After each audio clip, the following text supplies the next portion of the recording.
আসসালামু আলাইকুম। আজকে আমরা সাভারে একটা এসি সার্ভিসিং আসছি। তো এসি সার্ভিসিং আইসা যেটা দেখলাম যে এসির মধ্যে অনেক পরিমাণ ময়লা। যে পরিমাণ ময়লা আপনার ধারণার বাহিরে।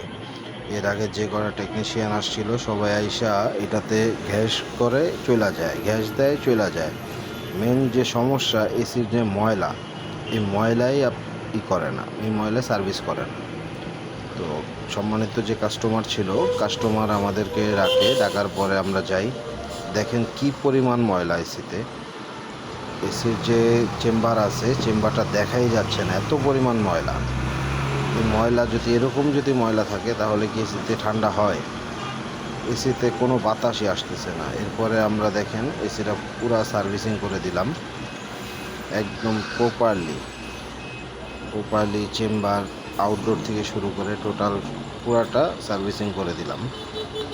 তো দেখেন অর্ধেক সার্ভিসিংয়ের কী অবস্থা, অর্ধেক একদম ক্লিয়ার দেখা যাচ্ছে, আর অর্ধেক যে ময়লাই দেখা যায়।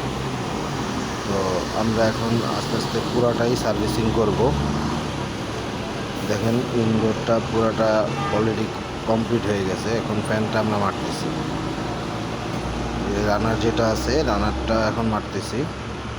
চেম্বারটা ইনশাল্লাহ পুরোপুরি কমপ্লিট। দেখেন কি পরিমাণের ময়লা, পুরাটা পানি গাদ হয়ে আছে। সেম আউটডোরও একই অবস্থা, আউটডোরও সেম ময়লা। এত পরিমাণ ময়লা যে হাওয়া টানার কোনো সিস্টেমই নেই, এরকম ময়লা। তো যে টেকনিশিয়ান আসছে ওই টেকনিশিয়ান তো একবার বলবে সার্ভিস করা লাগবে, বললেই তো কাস্টমার সার্ভিসটা করে।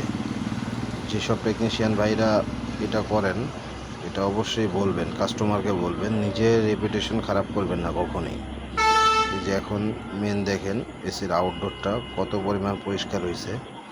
এসি ঠান্ডাও ইনশাল্লাহ ভালো দিচ্ছে এখন, আগের থেকে এসির ঠান্ডা পুরোপুরি। এখন কোনো দিকে বাতাস বাড়ি খাচ্ছে না।